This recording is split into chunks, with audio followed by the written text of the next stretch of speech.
Alright, good morning, guys. So while I have some time by myself, even though my hair is messy, I just woke up. Don't mind me. I'm gonna look like a mess. I do in most of my videos anyway. I figured I'd try to do part 2 to the Des Moines, New Mexico video I was making. So anyway, I got a job at Sierra Grande, which was the only restaurant. Oh, excuse me. The only restaurant in Des Moines, New Mexico, because it's so small, and it was ran by this lovely Mexican family. I loved them. They were very nice people. And then one day, me and my partner decided we were going to try to go to Colorado and get some weed, because we were right on the Colorado-New Mexico line, like I kind of said in the beginning of the first one. And since our radiator had a leak in it, we tried putting stop leak in it. And we thought, like, it would be okay. We'd be able to make it. Like, why not? Let's give it a try after we put the stop leak in it. Which, I don't know why we thought it would work, because we tried everything else before that, and it didn't work. But why not? And we ended up driving all the way there, which was like an hour. And the car almost overheated. And we stopped it. And we went and got our weed, and on the way back, we would have made it home. We were so close. But we ended up being behind someone that was really fucked up. Oh, excuse my language. Really messed up. And they ended up taking so long at the stop sign that our car was stalled too long while it was on. And ended up overheating on the highway. We ended up creeping as close to home as we could get. I mean, I pushed this van very far. I wonder if they're playing back there. Let's see what they're doing. Let's see what they're doing. Hey, you guys being nice? You guys being nice?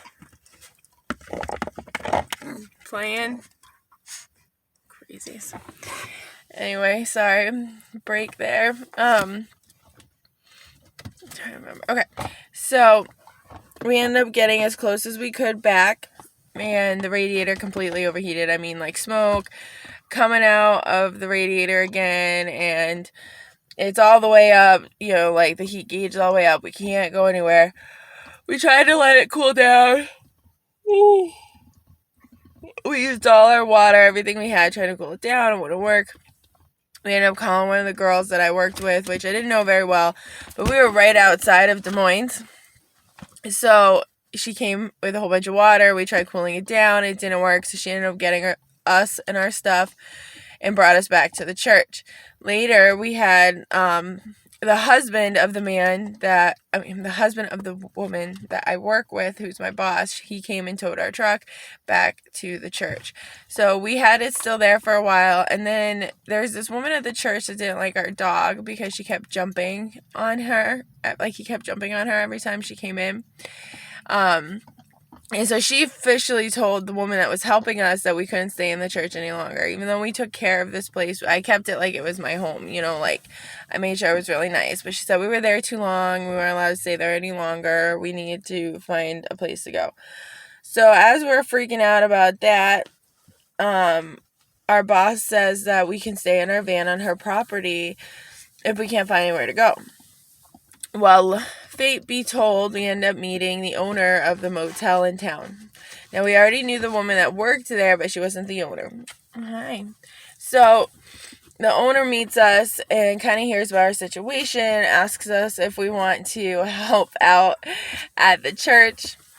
I mean, not the church, help out at the... Oh my gosh, you can tell I just woke up. Help out at the motel while we worked there, that the girl that worked there needed some help, and if we would help, we could, pay $100 a month and stay in this room, and, all that stuff, and we could have our animals there. And we agreed. I thought it was amazing. Like, it was such a nice offer, so we stayed in the main corridor of the motel, and we had, like, minor lists of tasks to do, and I mean, I restained cabinets. My partner started putting a flue into the motel.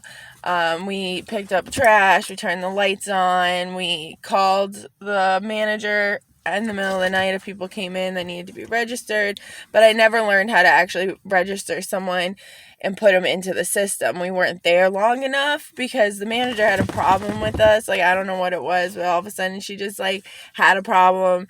One night, I guess we didn't turn the lights on at the exact time she wanted them on, and she came in, like, slamming stuff around, showing she was upset. So my partner ended up texting her when she left and was like, dude, what's your problem? What's going on? Then she came back and there was this huge fight between him and her, talking about, why she's mad and, oh, he must be so terrible to me and she's not going to put up with his attitude and she'll kick him out and I'll stay and she doesn't care. Like, all this stuff. So we end up going to work the next day, and I'm waitressing, and he's just sitting around waiting for me to be done because he didn't want to be there. Ow, you're starting to hurt, little bugger. And she comes in looking for us, and I'm like, what's going on? And the cook was like, you can talk to Liz when she's done. Like, she's at work. Leave her alone. And she starts ranting about how she needs to talk to me before the police get called. And I'm like, what is going on? So me and Brandon go out and talk to her. And she's trying to say that we somehow stole $400 from the credit card of the people that lived there. And I was like, how is that possible? Like, you never showed me where anything was. You never taught me how to bring anybody in. I never took anyone's information. Like, you're the only one that does that. And Brandon's with me all the time because she was trying to blame him for it. And I'm like, no, that's definitely not how it works. Like, he's with me all the time. Ow! Stop! Oh my goodness gracious. So after that, we end up calling the police because she says she's calling the police. And we weren't playing her games. So we called the police. And we end up telling the police what had happened, that she's saying we did this, we have no money, like, we're still broke. He checked our phones because she said that the payment came out from someone's phone. So he checked our phones, saw that neither one of us had that money, and we went back to the motel that night. She ends up telling the woman that owns the motel about it, and she says that we had to leave. We were breaking contract because I refused to work with customers while this was ongoing. I wanted us to be able to prove that we didn't do it. So we end up having to leave the motel, and whatever, we made the best of it. Fuck it. I keep swearing. I'm sorry. Let's just leave. And then we end up getting another chance for a place through other people with this guy who owned a trailer. He hadn't owned a trailer, but he had a house too. And he lived in the house, and he hadn't lived in his trailer for a while, and it was pretty run down. There was no water. There was no electricity. But he wanted $300 a month for us to live there, and eventually we'd be able to turn everything on. And we were like, you know what? Why not? It's better than nothing. So we moved into the motel. Not the motel. We moved into the trailer. And it was a nice little trailer. All his stuff was still in it. It was definitely old and dusty. We tried turning the water on. There ended up being a whole bunch of leaks underneath the floor, like underneath the trailer. So he tried to fix that. We met his friend at the same time. We all smoked weed together. It seemed like everything was fine. We were taking care of what we needed to take care of. And all of a sudden, he, freaked out one day when we were headed to work. I was like, hey, have a good day. We're going to work. And he just freaked out and said we needed to find another place to go. And I was like, okay. And it didn't make any sense. He said he spent $180 trying to fix the pipes. And this is why he didn't want anyone moving in. And we were like, okay. We didn't make you let us move in, but whatever.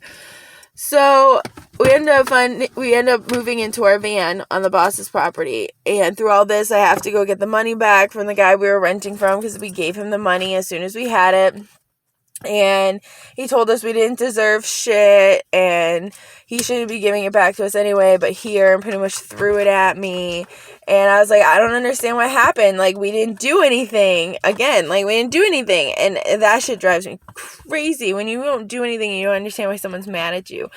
So we end up moving into the van on my boss's property. It does not run. We do not have heat, anything. And it's getting to winter. I think it was winter by then. I think it was November.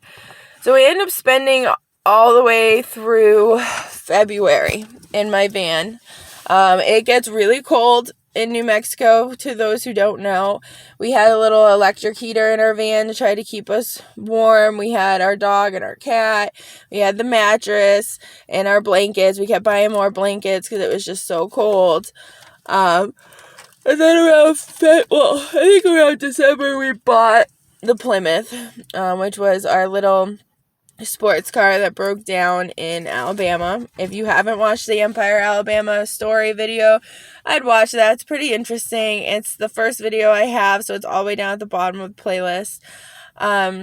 So that car we bought in New Mexico from somebody who said they were a mechanic, which I'm sorry, you're a terrible mechanic if you're a mechanic and you sold us that car for $600 and told us it was fine, like when there was no alternator belt on it, but we didn't know that until Alabama.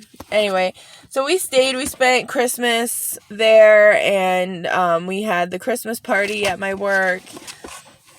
And it went all right, but you could tell, like, we kind of were getting to that point where we didn't feel like we should be there anymore. I mean, let alone us being really white being there, which you'd be surprised makes you stand out. Like, you can tell we're from the north, when we go other places. So, I mean, it just felt like our time was running out. Like, our boss was kind of like trying to figure out what our plans were. She didn't want us living on her property forever, nor did we want to live on her property in our van forever. Like, you don't want to do that. So we ended up getting the Plymouth.